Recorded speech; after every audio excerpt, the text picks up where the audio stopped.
Looks like I'm going to be able to do both together. Both active, it looks like. So,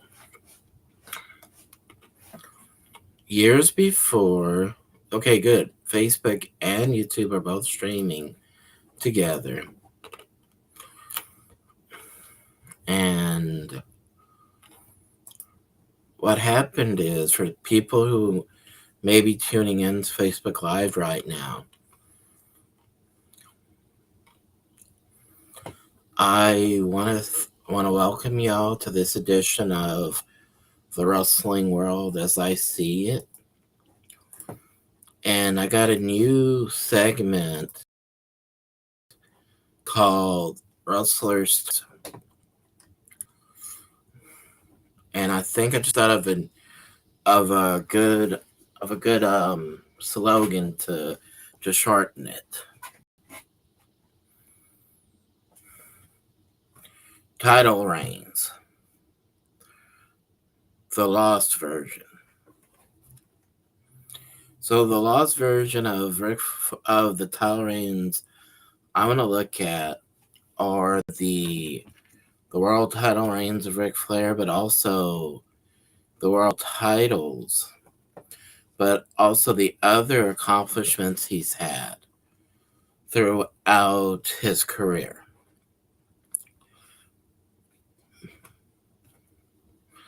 Like, you have two notable accomplishments right here in the NWA, so I'll start right there.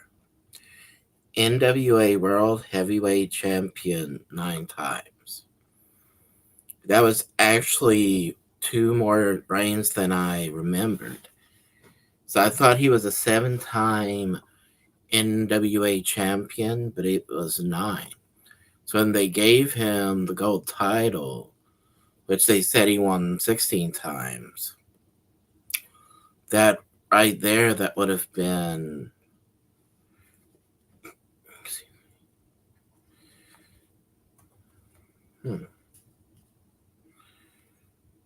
right there. If I really had to be honest, that would have made him a 17-time champion right there. So that in itself is why I'm doing this, is because, and I'm not going to repeat what I said earlier, so I'll just say it like this. Because it is pro wrestling is a show, so I think a lot of people don't really care one way or the other, but I think it matters, um, in the sense of just being honest, because when people watch this and they're really fanatical about this, and it's their passion as a fan to watch it, to talk about it, and to even write about it. I myself have written about this in the past, so I know how important these things are. So when I look at this, it's not to be nitpicky, it's not to be a jerk, it's just because I think it matters. Because I just always wondered why they never acknowledged Ric Flair's record, his title reign from the NWA. But from what I'm seeing here, he didn't even win 16 world titles in WCW. So that's why it is very important, because you don't realize how much, because it is a show, and for the past, I think it's been 20 years almost 20 years or 22 years, they've been calling it entertainment. So people really understand it's a show now. So I think that's why a lot of people don't really talk about this. But my father used to always say that he thought that the 16-time record was just talking about all the titles he won combined. So that's what gave me the idea to look at this. Starting off with Ric Flair because that's the most important person to look at in these title reigns. I want to stick with the Just Championships because I think the other accomplishments should be saved for later on. So what I'm going to do is I'm going to do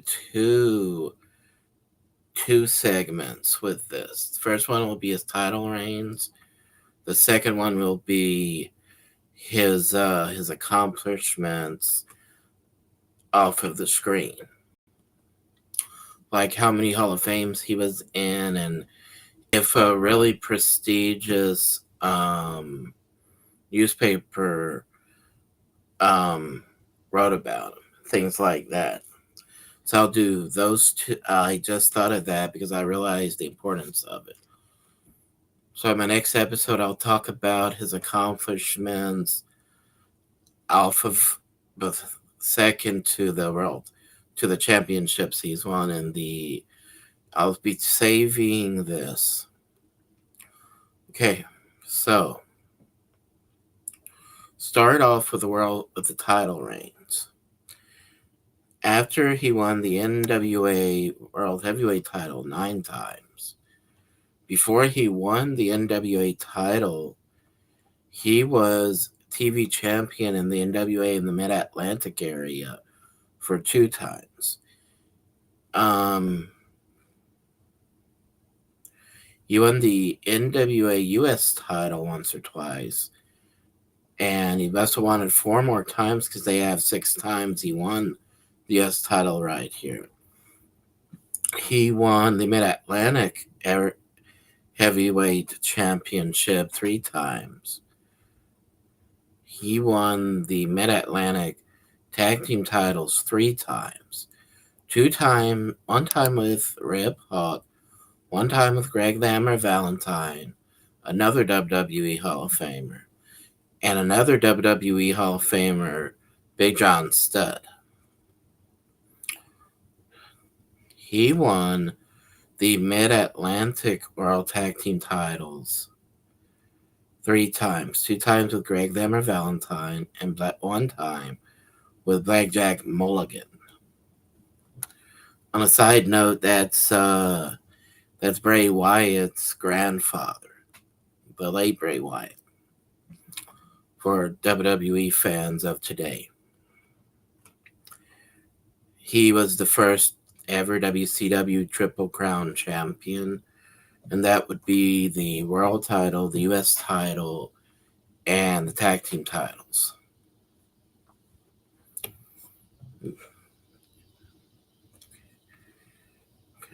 In the WWE, first he brought the gold world title because he had paid for in the old days, they used to have an insurance policy in case the title got stolen or lost in travel.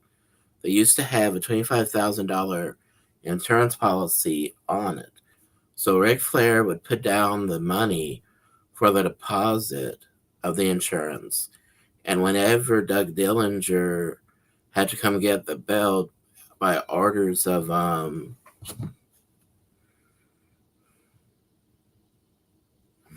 thank you, Jackie Guillory, for hitting the like button on my live story.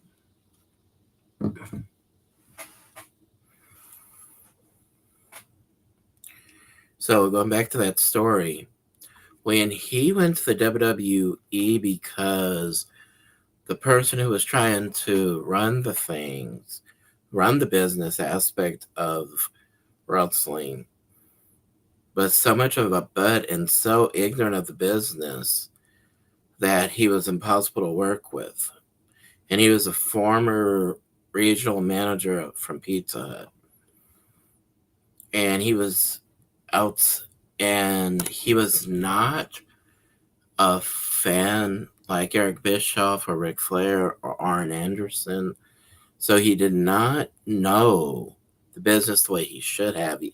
Even in a fan sense, he didn't understand a lot of the business. He didn't understand what makes fans excited. He didn't understand um, the making it look like a sport aspect of it and combining it with entertainment. So it was impossible to work with. So when Ric Flair took the world title that was essentially his in real life because he literally owned it because he put down the insurance policy, the money for the insurance policy. When he brought it to the WWE and he called himself the Real World Champion, he had, they took, all of a sudden, somehow they managed to get a court order that he couldn't bring that title onto TV, or even in house shows. So they have him listed here as a two-time world heavyweight champion. And then when he was close to retirement in his 50s, he won the Intercontinental title one time. In the WWE, when he and Dave Batista were part of Evolution, they won the tag team titles two times. And then when they decided to put Ric Flair against two members of that male cheerleader group called the Spirit Squad, in a fan interactive pay-per-view, he and Roddy Piper won the titles once. Then he won the Royal Rumble in 1992. That's actually one of the times he won the WWE heavyweight title. Then he was 13. He was their 13th Triple Crown champion by winning the three most important titles you could win. Then he and Shawn Michaels won the Slammy Award for Match of the Year at WrestleMania 24, which was his retirement match from the WWE.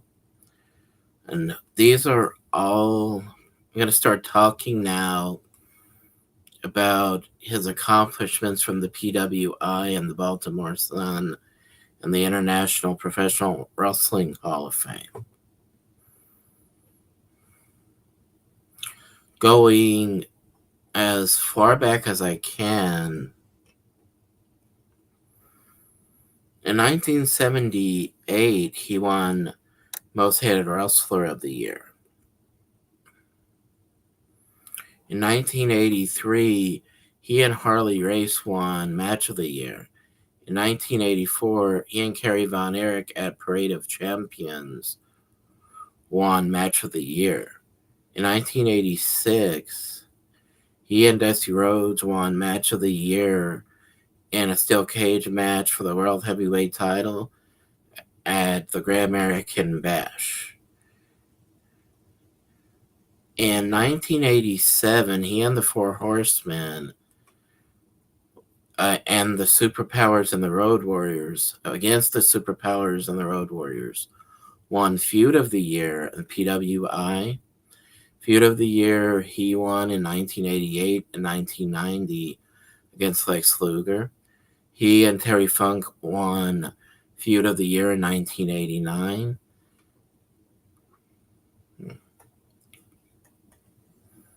He and Ricky Steamboat won Match of the Year in 1989 at Wrestle War, which was in Chicago, Illinois, I believe.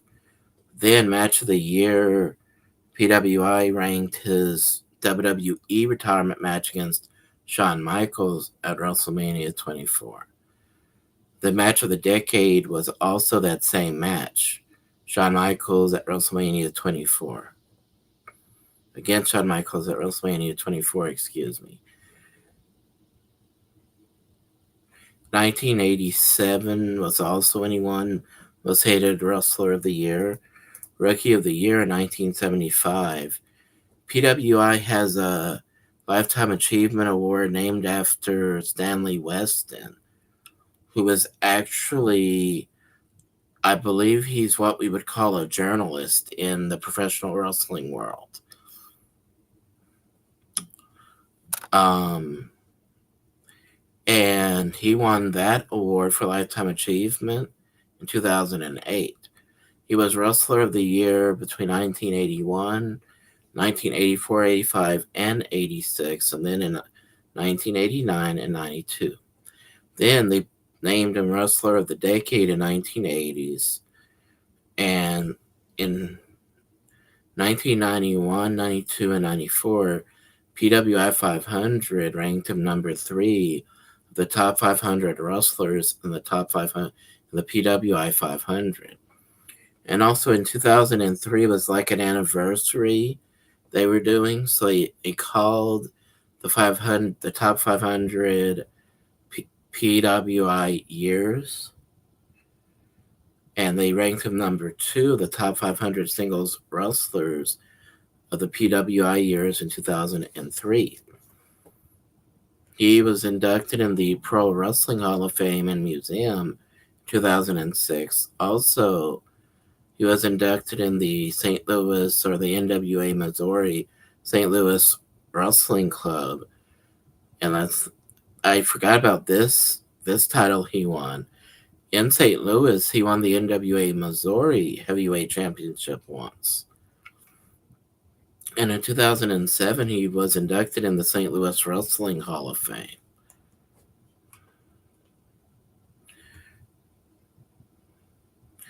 He then in the WWE Hall of Fame, he was inducted by himself then in 2008, and then in 2012, he and the Horsemen were inducted in the Hall of Fame. Then 5 years later, in 2017, they erected a statue to him to show to the fans when they go to a WrestleMania event. Wrestling Observer Newsletter ranked him Best Heel in 1990, Best Interviews 1991, Best Interviews 1992, and Best Interviews 1994. Then Hardest Worker in 1982, and Hardest Worker between 1984 through 1988. 1989, he and Terry Funk won Feud of the Year by the Newsletter. 1983, he and Harley Race's main event at Starrcade 83 won Match of the Year for the 10 pounds of gold in the steel cage. 1986, he and Barry Windham won Match of the Year at Battle of the Belts 2. The date was February 14th. Match of the Year in 88 against Sting at Clash of the Champions. The first ever Clash of the Champions. Then Match of the Year in 89 against Ricky Steamboat at Clash of the Champions 6. Ragin' Cajun. Most Charismatic. He won Most Charismatic in 1980, 1982, 83, and 84. And then 1993. Then he won Most Outstanding Wrestler 86 and 87, and he won in 89. Then Reader's Favorite Wrestler 84 through 93, and then in 1996. Then Worst Feud of the Year is Junkyard Dog. And this I want to talk about right here. Worst Worked Match of the Year. And what that really means is when your match is hard to be believed to be possible or to be watched, which sometimes it's hard to understand people thinking something is hard to watch, because I think it's interesting what people think is interesting. I'm like, this. That's more interesting to you than some of these matches that you say are the worst worked of the year. But anyway, the best way to say it is it's hard to be plausible with this type of match because you have Randy Savage and Hulk Hogan against Arn Anderson, Ric Flair, Mean, The Barbarian, Lex Luger, Kevin Sullivan, Z Gangsta, also known as Tiny Lister Jr., and The Ultimate Solution against Hogan and I already said their names. And this was called a Towers of Doom match. What they did was they set up a ring separate from the ring that was already used. That way it could be used a special way. And the reason it was the first match of the year. I don't really know much about his feud with JYD, so I can't speak about that. But the reason this was the perfect match is because all the people against against Hogan and Savage and the way though they wanted us to believe that one powder ball was enough to put out, let's see, 8 people, long enough for Hogan to get a pinfall victory. That's why I believe that it was the worst perfect match of the year. And by the way, when I think of that, I think about how one of my favorite stories to watch as a kid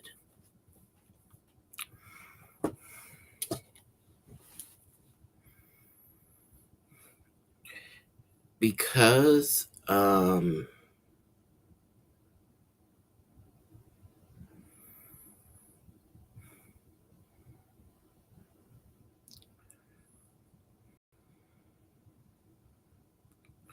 thank you, Mr. Mark Dishler, also for hitting like on my live video. Going back to this, for when I was a kid, my favorite storyline in wrestling was the famous, or to a lot of fans, the infamous storyline between Colonel Robert Parker and Sister Sherry Martel. Here's how it went. They used to do weekend shows all the time on TV, and on Sunday nights they would do a 1 hour show called Main Event, and that was the kickoff show for the pay-per-view. So after Colonel Robert Parker's team, Bunkhouse Buck and Dirty Dick Slater, won their match, he cut an interview, which we openly now call a promo, talking about Harlem Heat and their manager, Sister Sherry. Now, for people who know what a manager is, Parker was unique in the sense that he was a promoter, not a manager. Now, I know what a lot of people would say, well, it's the same, yes, but a promoter, if you look at it the way that Colonel Parker had acted, a promoter is more like a Paul Heyman character, where he exaggerates and he really is a caricature.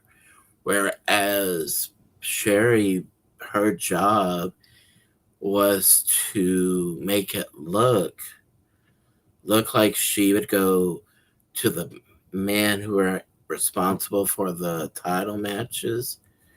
She made it look like she would go to men about the matches, whereas Parker, his duty was to make you want to see them. Her duty was to talk you into seeing them, but she would remind you that her duty was to help her men get a title shot down the road.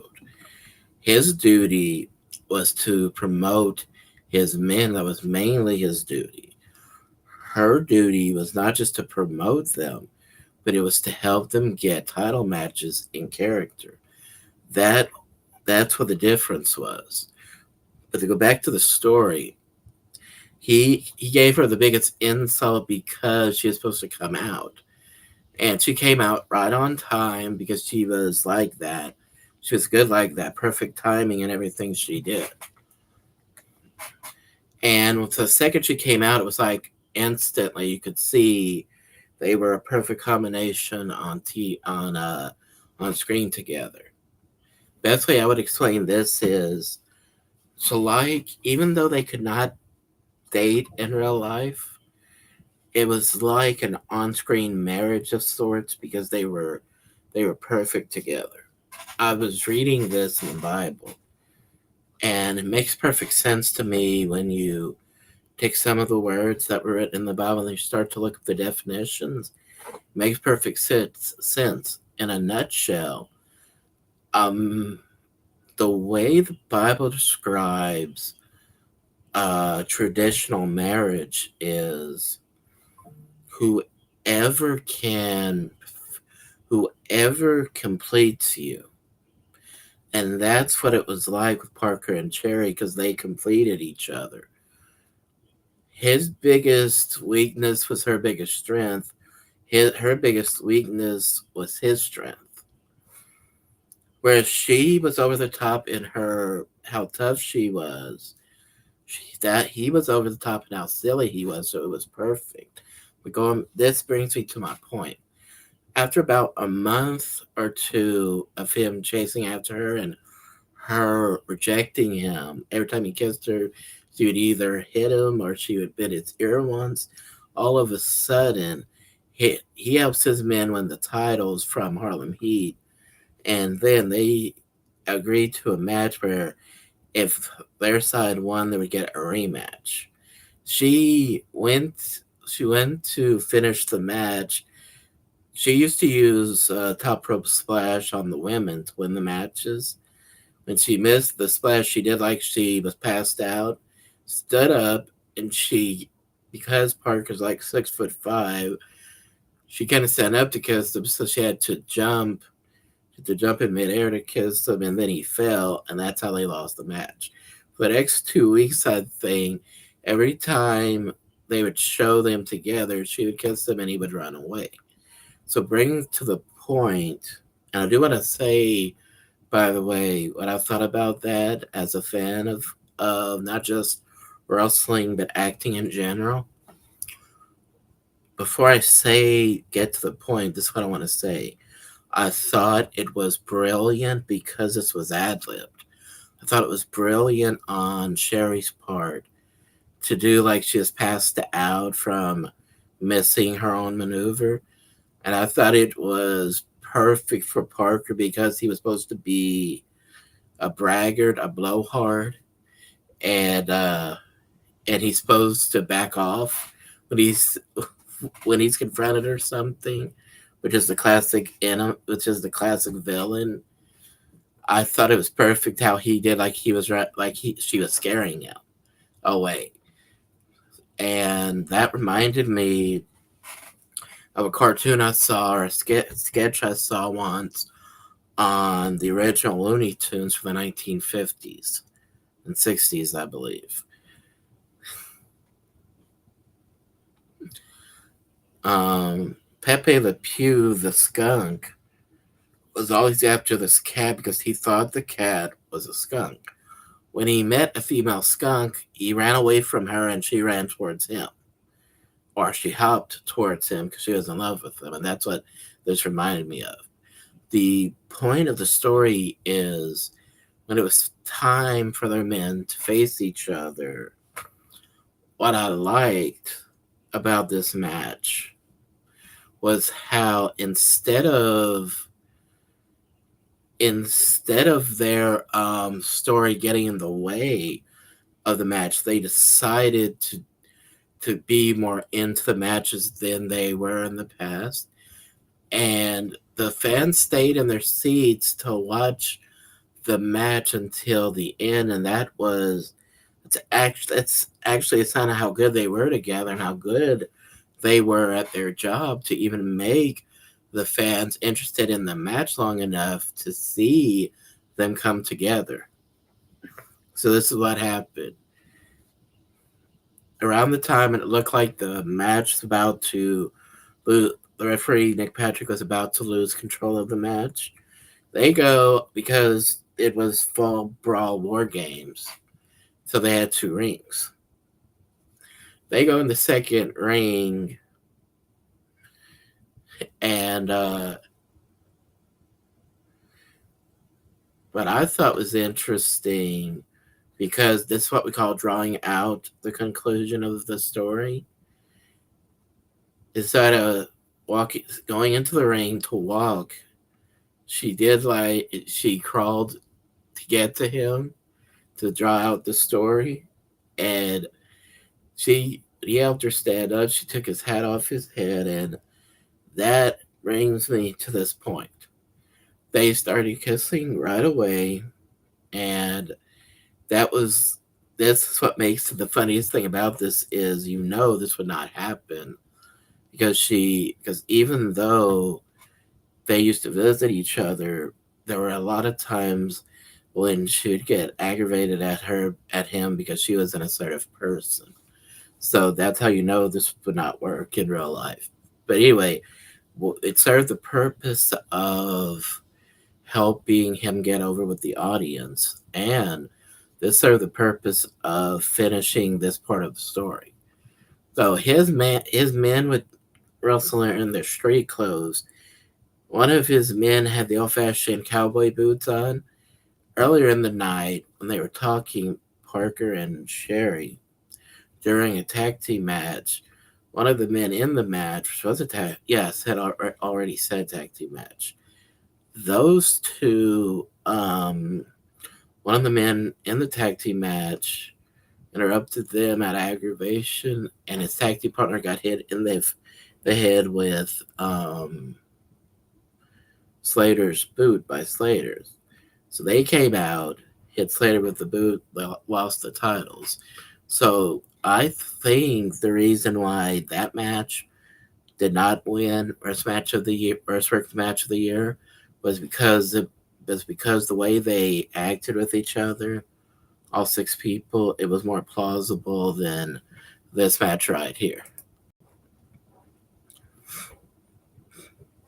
So yeah, if it doesn't take too much time, I want to talk about worst worked match of the year in other areas. When I talk about people's accomplishments, I want to talk about all of that so I can think of talk about what this is, what the worst match of the year was. Okay. I think I said he was Wrestler of the Year from 82 through 86, then in 89, 90, and 1992. Ric Flair, with a fictional retirement story in 1994, they voted that as the most disgusting promotional tactic of the year. And in 1996, he was in the Wrestling Observer newsletter Hall of Fame class of 1996. Okay. I think, I did say he was in the Professional Wrestling Hall of Fame and Museum, St. Louis Wrestling Hall of Fame. Okay. International Professional Wrestling Hall of Fame in 2021. 2013, he was inducted in the George Tragos Lou Thesz Professional Wrestling Hall of Fame.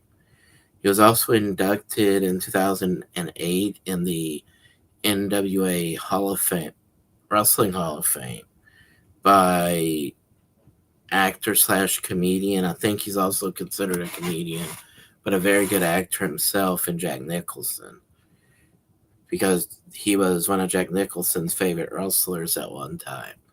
And also, Baltimore Sun ranked his match against Shawn Michaels at WrestleMania 24 when he had to retire from the in-ring part of WWE, they ranked that match as match of the year. Okay, thank you. Thank you for thank you for the people that are watching this on Facebook Live. And I'm gonna start talking about the actual topic. What, Ma?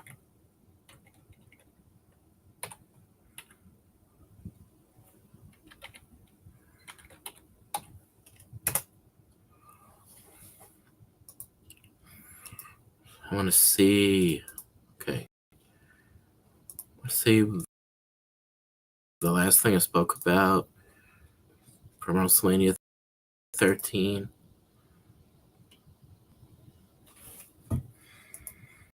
Hmm.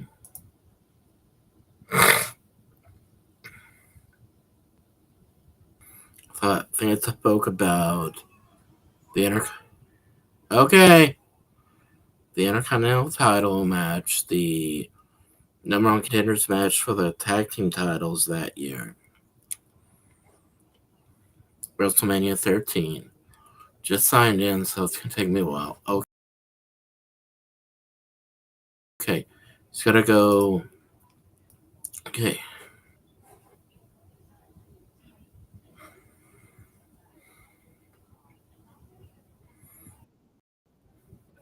Oh, yeah, I even spoke about Hunter Townsley versus Goldust. I sworn I took the sound off. At this point in time, Triple H was getting really over as Hunter Helmsley, and he brought in China. So they're still playing that sophisticated sounding um, music. Almost sounded like a Christmas song for the Christmas song about Jesus' birthday. In these days, they still did represent. I'm just still amazed at how they don't use replays to point out the finish like they used to, because that's the most, I think that's the best part of the show, is when you get to have when a commentators say what happened and what they thought about the finish. But Bobby Heenan's not only one of the greatest managers of all time. As a matter of fact, Jim Cornette, another great manager, went on record as saying he is the greatest manager of all time.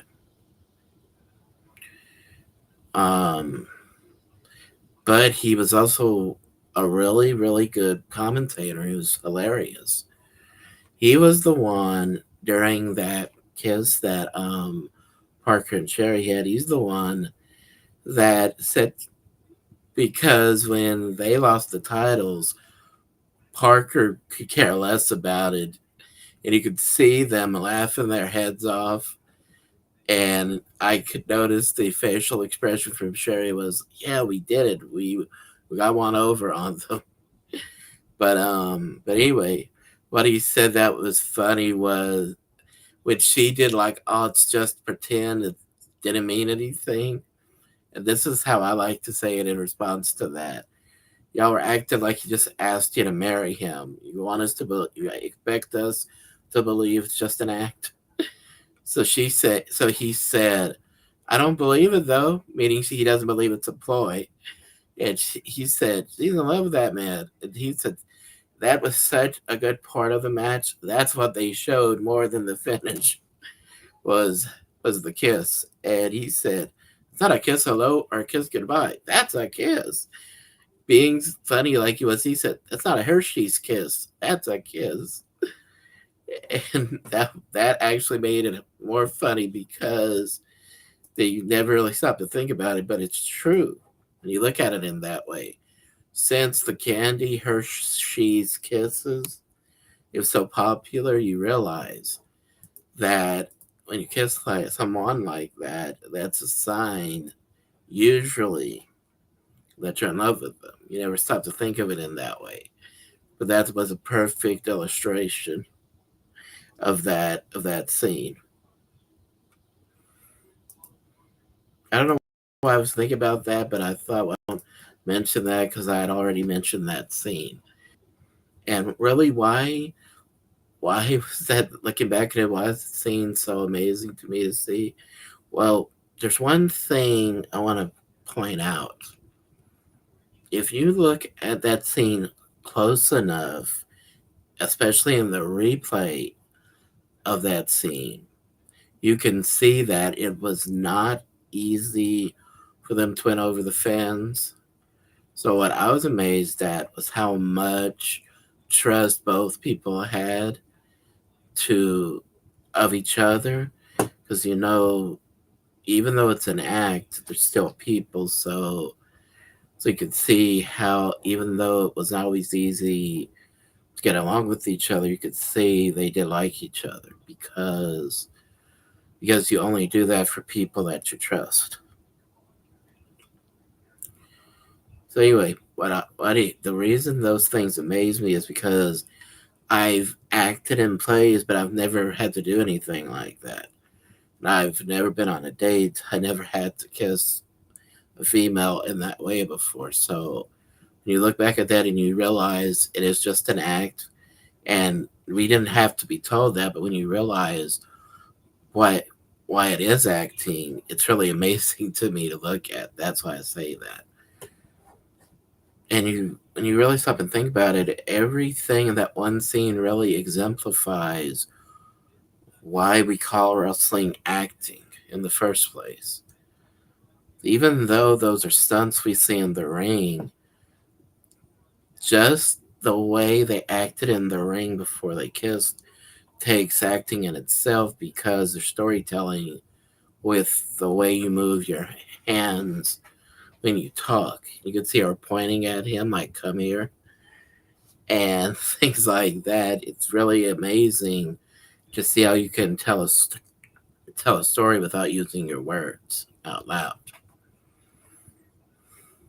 And you see this a lot in wrestling, how sometimes the way the do maneuvers, they have to help the other one a lot of times because somebody might not be strong enough to do something.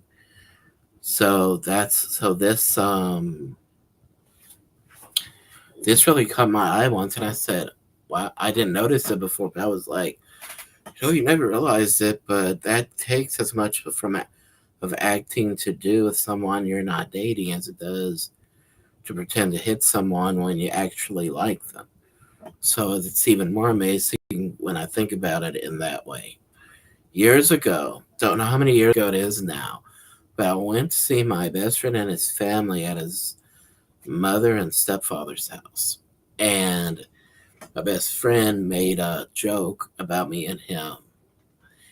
And um,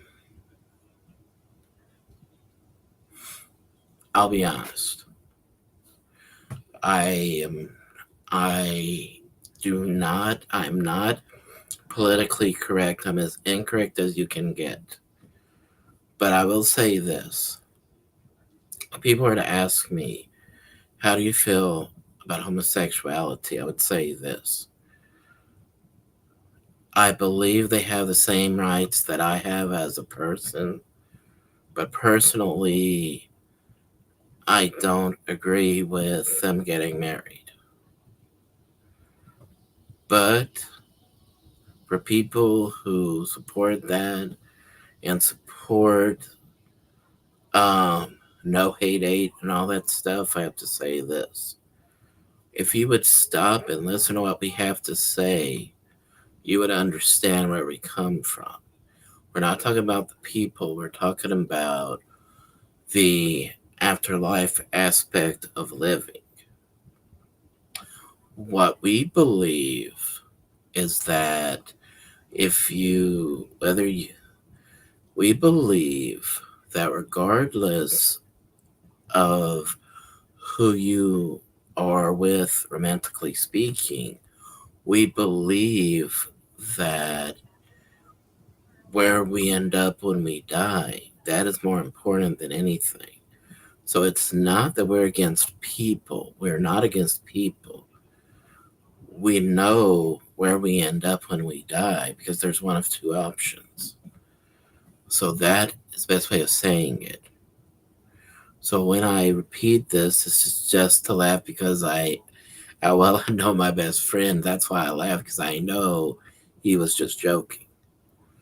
So when we speak about this topic of discussion, I don't have anything against homosexuals. They are they're as human as I am. I don't see anything.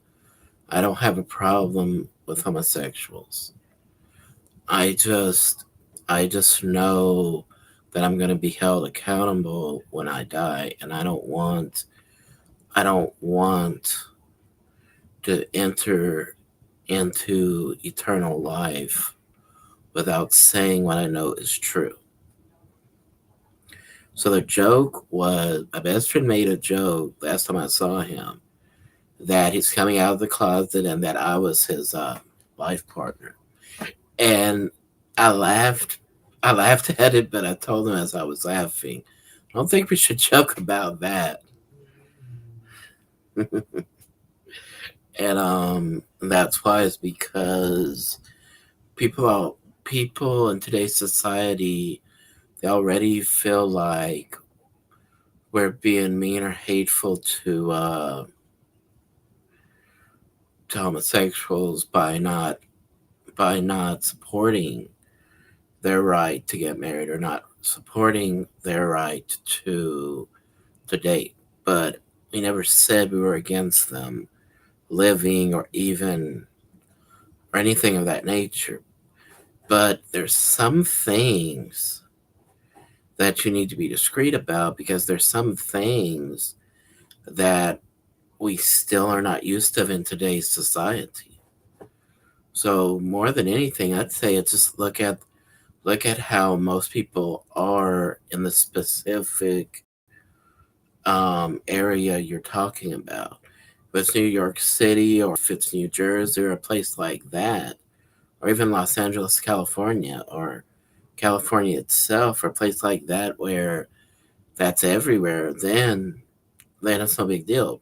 But if you come to a state that I come from, or if you come from the South, period, it's very difficult to find people that are do not find that different. So that's the best way I could say it. But going back to this, show Shawn Michaels in the back trying to. I think it was when they first started showing laptops, and Shawn Michaels is like computer illiterate, so he didn't know how to type the buttons. And I'm not laughing at that to be mean because I have a hard time using the keys myself, looking at them. So I'm not laughing at that. I just find it funny and I can't explain it. The next match is for the World Tag Team titles. Owen Hart and British Bulldog, who was also the inaugural European champion, by the way. They had crowned the European, they had crowned him as the first ever European champion in Berlin, Germany, a few weeks before this. So last Monday and Friday was the first time in 20, I think they said 27 years. So yeah, it was 1997. So that's why that was so historic. Not only one show, but three combined between Raw, SmackDown, and Saturday's premium live event, Bash in Berlin. 3 times in a row they went. They went to they went to Berlin as an on-screen show instead of it just being a live event.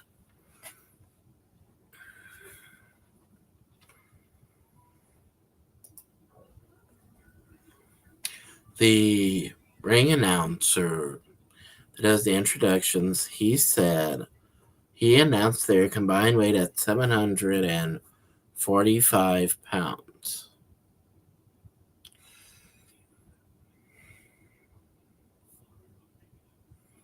Man they call Vader and Mankind.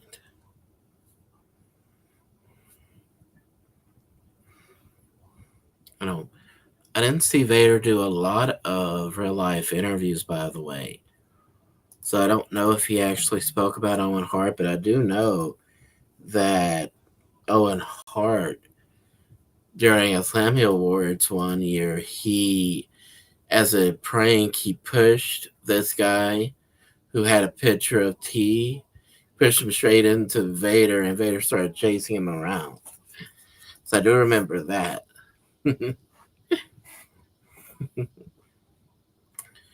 Vader was actually one of the nicest people you could meet, so I think that's why he did that. He knew not only that he could outrun him, but he knew that Vader would not do him anything unless he was upset. So I think he knew that Vader would get over it. He was not as mean as he acted on TV.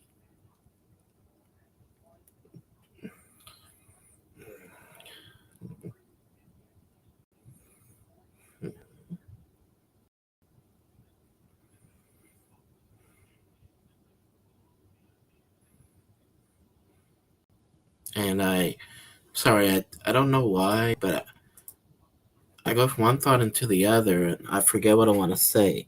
Earlier, I was talking about how scenes like what Parker and Cherry did in the ring was amazing. And I spoke about how the small little things like pointing or doing a small facial expression like that. But what I did not mention was how when they first finished that thought, let me say this.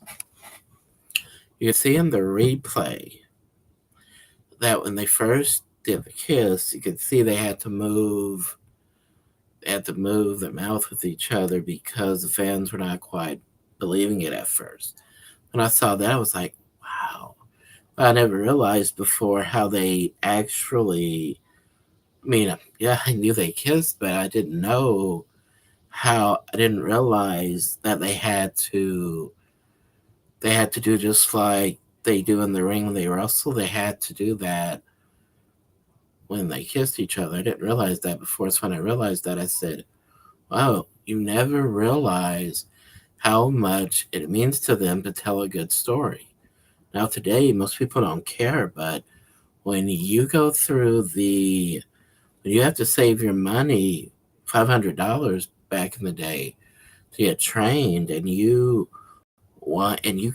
truly care about the fans and what they think, you will do your hardest to make anything work. So it's not that that was a shock as much as you don't realize how much they are willing to do. Sometimes it's innocent, sometimes they're asked to do things they shouldn't. But when you see something innocent like that, you realize how much acting really is, how much care they really have to do a good job in acting.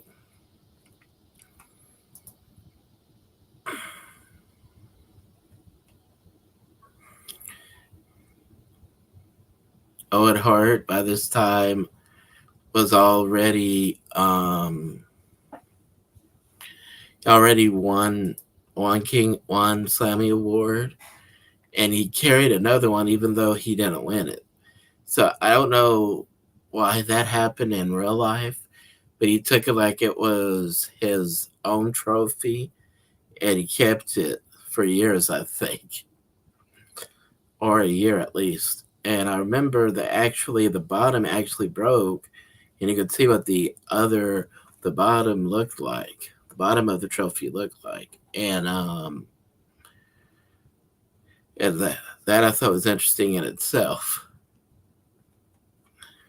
I think what happened was I think Owen tried to use it as a weapon, and because I think it was made out of plastic, so it fell off.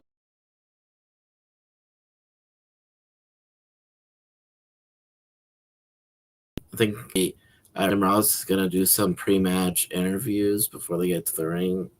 Let's see.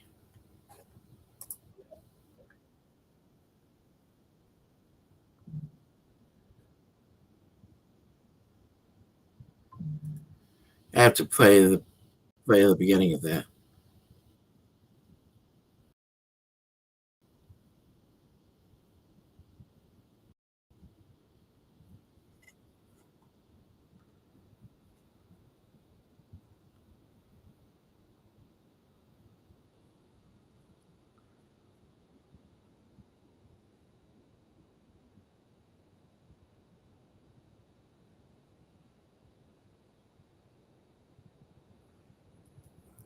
Hmm? Yeah, that was interesting that he would say that when it's two men in the team. Not like when you had 4 or 5 men and you could say who leads whom. It would have been better to ask,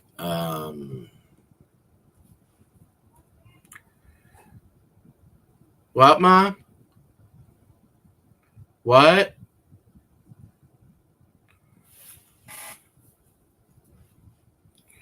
Would have been better to ask.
Right.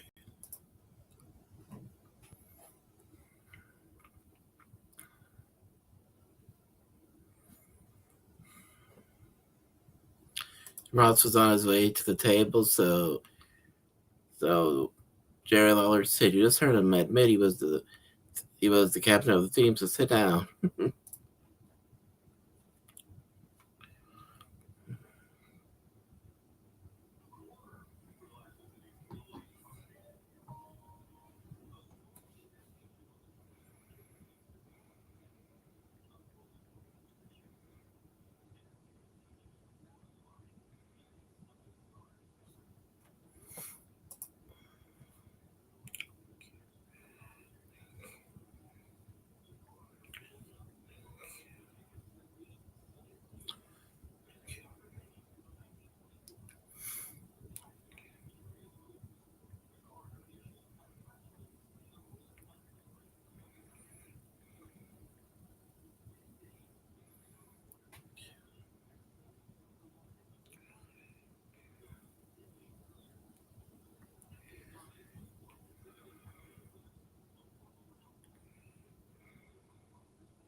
Sorry, I was texting a friend.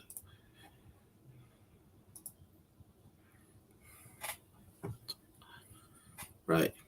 You're saying that even back then, in places like Sky Sport of the UK, I believe, instead of having pay per view, they would watch on a cable network called Sky Sports, and that network is still around.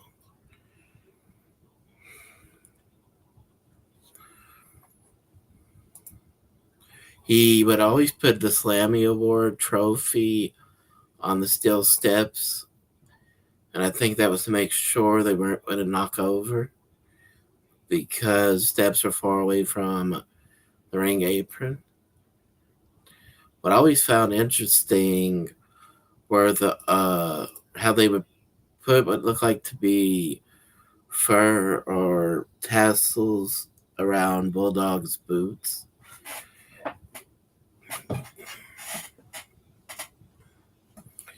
And I thought that was interesting because it almost looks like dog ears on the side of his boots. That's why I thought that was interesting. Vader gets in there first, gets Owen into the ring, hits him with a few thrust hand or palm strikes to get him down to the ground in the corner. Excuse me, down on the mat, sitting down into the corner, gets him up into the corner again, forearm over the chest. Ooh, goes back to the clubbing blows. Referee gets him out of the ring. That he motions to the crowd, and the crowd starts cheering him, I believe. What they're saying is that what Vader's trying to do is a smart strategy, and that is to isolate the British Bulldog. Duck that, comes back with a spin kick, so you just slowed down the momentum that Vader was building with that spin kick. Gets caught this time by Vader. He throws him down. He runs, misses the elbow. Ooh. Shouldn't have done that. They're going back and forth with this. Dewey runs, falls right into a power bomb by Vader as Vader catches him.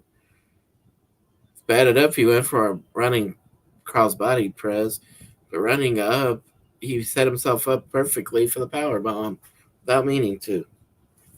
I think he's about to go for the Vader bomb. I don't know why they called it a bomb, but that's how they used to call it.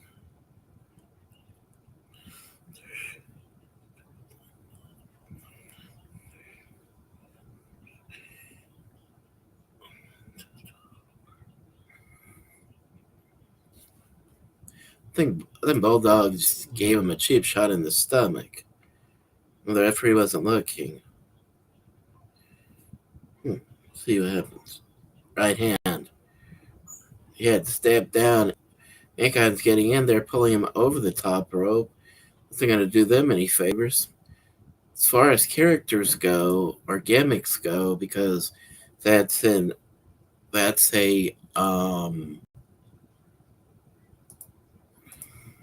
because the best and the most perfect way to describe a character in wrestling is gimmick. So I don't know where the name comes from, but for years I think a gimmick was another way of saying something fancy, so that's why they would say gimmick. When they brought it to mainstream, like when you use something that's been advertised on commercials, they call it a gimmick thing. So calling a character a gimmick, I think, was born out of that. So the referee is distracted by Bulldog somehow. Owen manages to stay in control by giving Mankind and Vader a double front drop kick. The referee gets distracted this time by Owen, but I'm not understanding is why is Owen in his corner. He didn't tag Bulldog in. I guess because he lost control of the match, it didn't really matter who was legal. But as the referee turns around, Mankind's getting thrown into the other corner with an Irish whip by Bulldog. About three kicks to the stomach. Keeps him grounded for the moment. He has to pull up his right knee pad because it was going down to his boot, actually. From face lock, delayed vertical suplex coming up. Boom. Perfect execution by the Bulldog. Vader comes in, hits him with a clubbing blow in the back of the neck, shoulder blade area. Gonna go for one himself, but boom. Straight slam, vertical suplex leg by Bulldog. He hits him with I think that's what we call a forearm, yeah. That right hand from Mankind does no good for him. Gets hit with a right hand of his own. He gets hit with a snapmare takedown by Bulldog. Rear chin lock.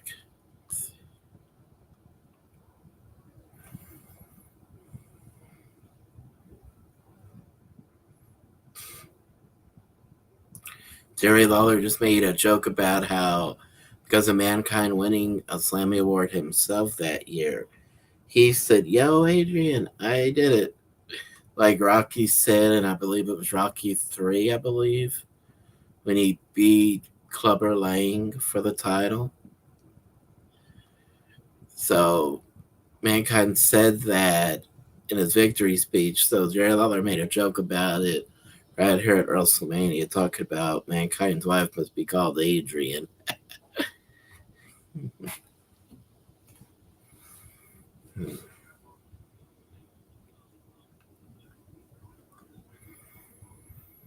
So this shows how far back online videos go, how far back that goes, because they're talking about AOL Live in the UK also being showing them live. AOL that I know of was an online only service, so shows how America has really only been doing online streaming kind of late. Although they did have YouTube, and they may have had it in, like, say, when I was about 10 years old, but they're kind of late when getting that for their internet services. When the UK had it by 1997. So Paul Bearer's loving this. He's clapping his two palms together like that. One heart's going out. Now this going out there. Now at this point in time, it didn't matter what side the teams were on. But for somebody who grew up understanding that there's got to be good and bad in shows, this was really different even for the WWE at the time. Because at the time, they were more traditional in what they called good and bad. So to have two heel teams was unusual at the time, I thought. Although, yeah, that's true.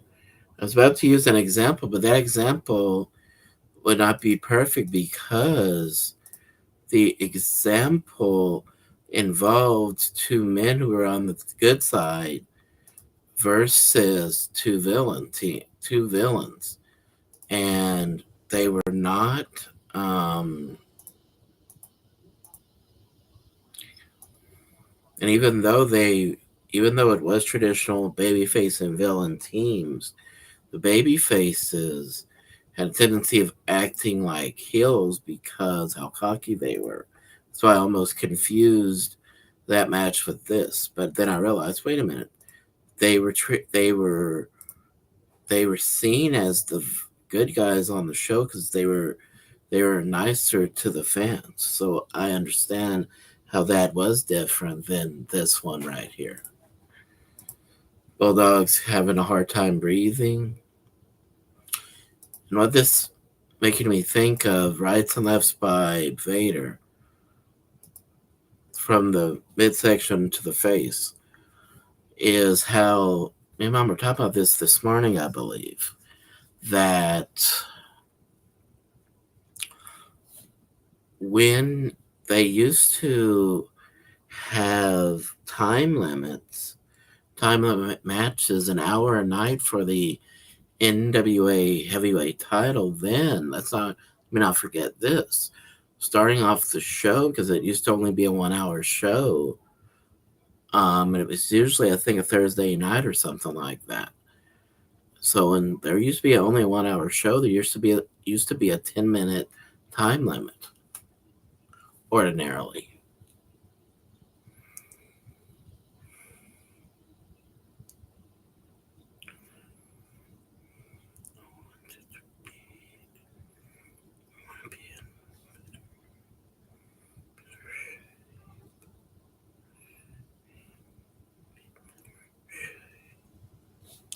Right. So the best way of saying this is that's what this is reminding me of. How you could see by watching this match here how if it's according to the video, if it's according to how it looks on the video, then this is not as long as I was expecting this match. But what's interesting is looking back at it and realizing by this time they'd already abandoned the time limit. So the only thing that was left to axe was the traditional rules. When you look at it in that way, it's like everything that happened at this time was like, even though you should never throw a rule book out the window, it's almost like it was the perfect time for Vince McMahon to abandon everything that his father and other promoters had said in stone, because he had already abandoned the aspect. So it's like being more entertainment and less sport in their sport like was almost a guarantee right here. Problem was that I don't know if they expected the entire industry to become like that. That's why what we see today is so different. Hmm. Just got an email.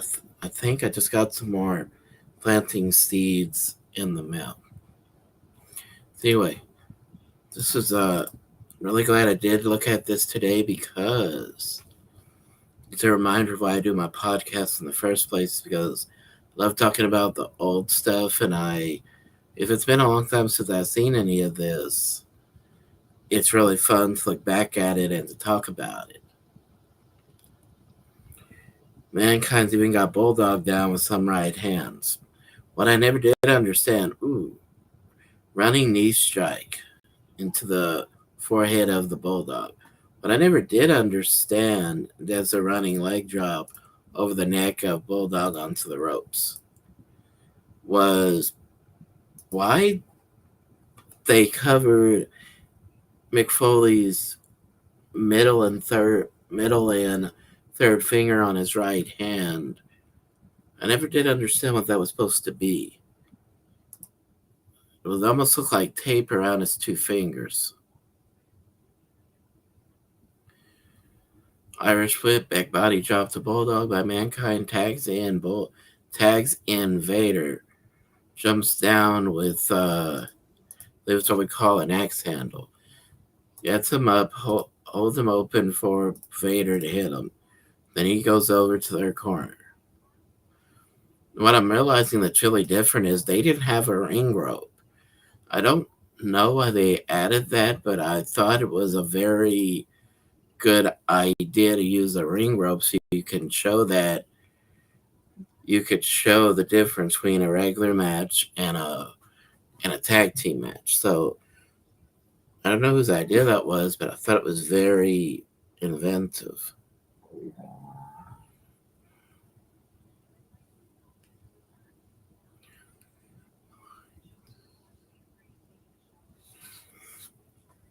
What I like on the back of Vader's tights, they have the big letter V in gold, the color gold. I like that.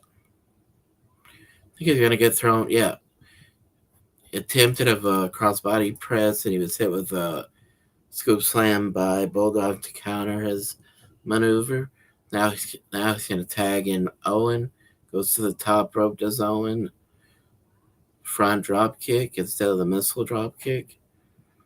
Let's see. Irish whip reversal by Vader. Sunset flip misses the sit down attempt as Vader ducks. Goes out there to the top rope. Let's see what he goes for here. Ooh, gets him now across body press. Looks leg two, kick out. See, run. Run to the other side. Boom. Avalanches Owen right where he stands to drop him to drop him right there. Slows down his momentum right there. Mm-hmm.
Jerry Lawler was picking on Jim Ross about calling, I think it was Vader, a monster.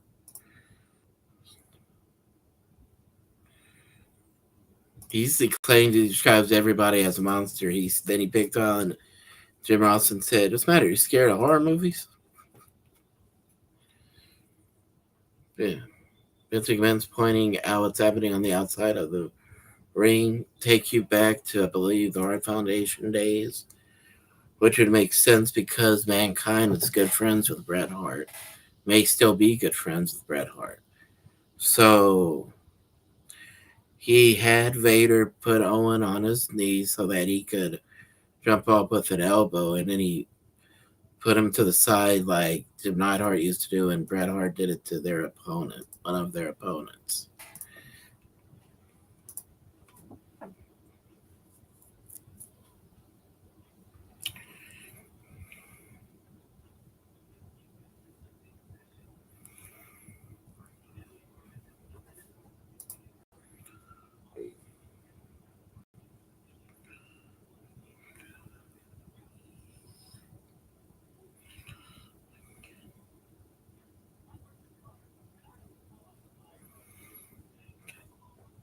Leave him on the mat for a while.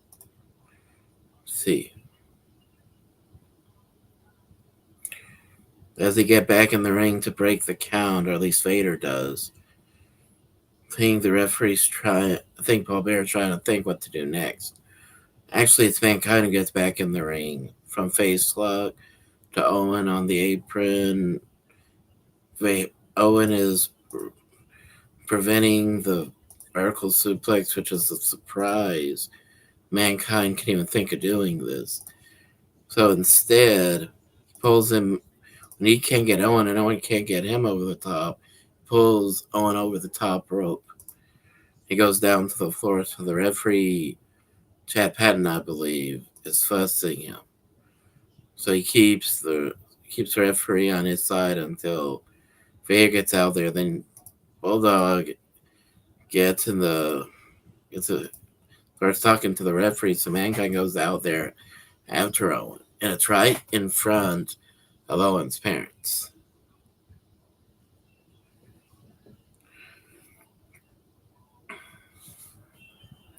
They're looking at the live audience, there was a time when you would see not just um, Helen and Stu Hart, but you would also see, or you had also seen one year, I think it was this year, as a matter of fact, and in San Antonio, Texas, you also saw um,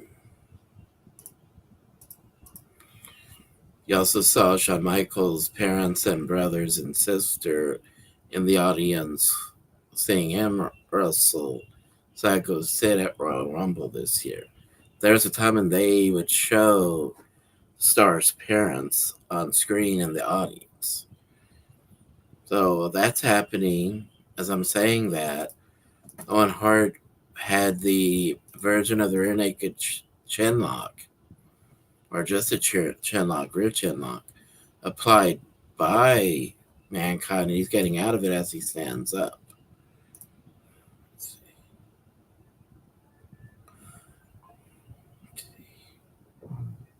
Let's see what happens here. Right, elbows 3 times. He gets hit with the right hand, side of the face by Mankind. Mankind is going for a neck breaker, turns it around on him, hits him with a DDT, does Owen.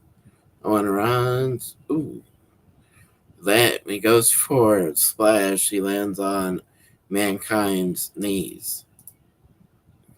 Hooks the leg, kick out.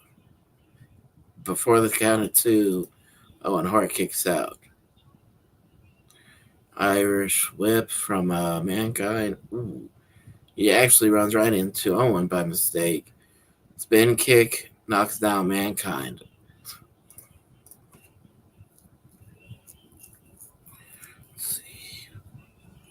Kick out after that pinfall attempt by Owen. He could have almost gotten a 3 count if he had hooked the leg. Okay. Tags in Vader. Vader comes in with a couple of right hands to Owen's ribs. Let's see.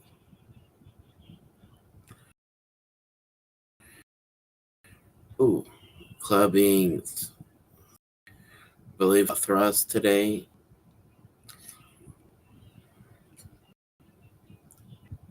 Ooh. Because of the skill of Owen and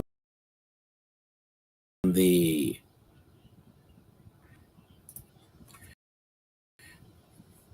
dog, it's not it's hard to understand why they kept the titles for so long.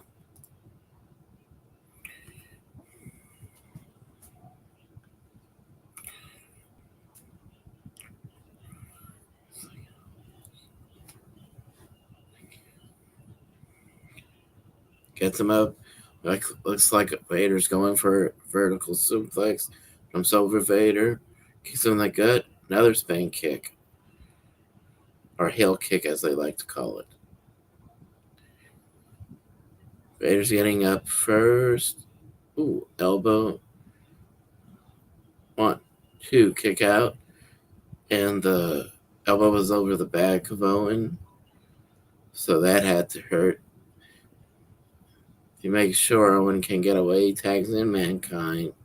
Mankind throws Owen outside the ring through the middle rope. Goes out after him.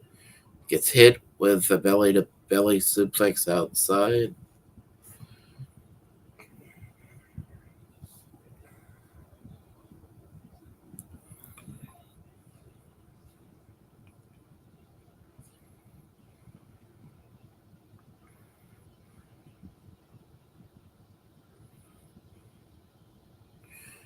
Goes for a kick. Has to turn it into the enziguri because it was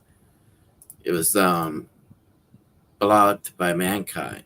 He's closer to the ropes. He gets the tag first. Comes in. Bulldog does. He takes down Mankind. Goes after Vader. Then goes after Mankind. Meeting of the minds. He actually somehow Vader's mask came off. So he got the full effect with that. Takes down Mankind with his elbow, I believe, right elbow. A lot of times I have to hit the 10-second rewind button. I'm not sure. I think Vader saw that he couldn't keep it on, so he just took it off. So he got the full effect because I don't think he could keep the mask on for a while. So yeah, his right elbow, he hit Mankind with his right elbow. Let's see what happens here. Throws Mankind into the corner and he goes straight up into the steel post.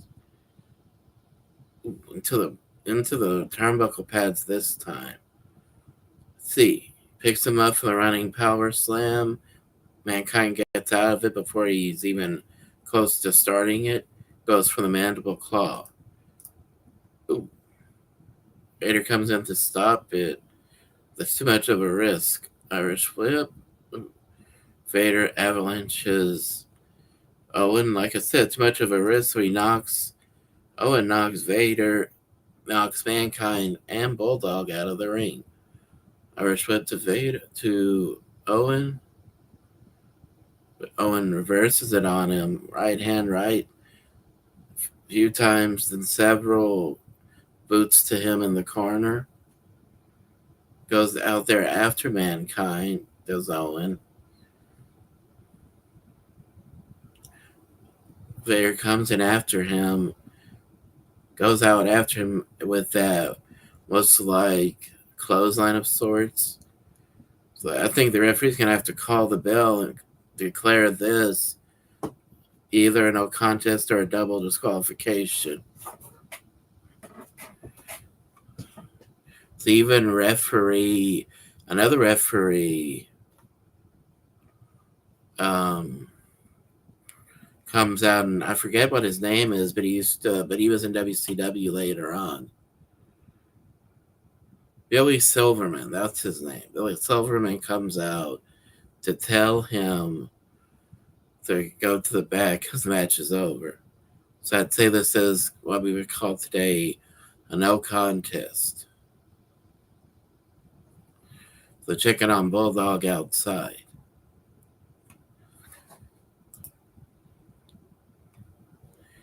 Right. Thank y'all for listening to this. I don't want to spend too much time on this. The most I've ever spoken is an hour and a half, and I'm already an hour and 31 minutes. So I just want to say thank you and goodbye.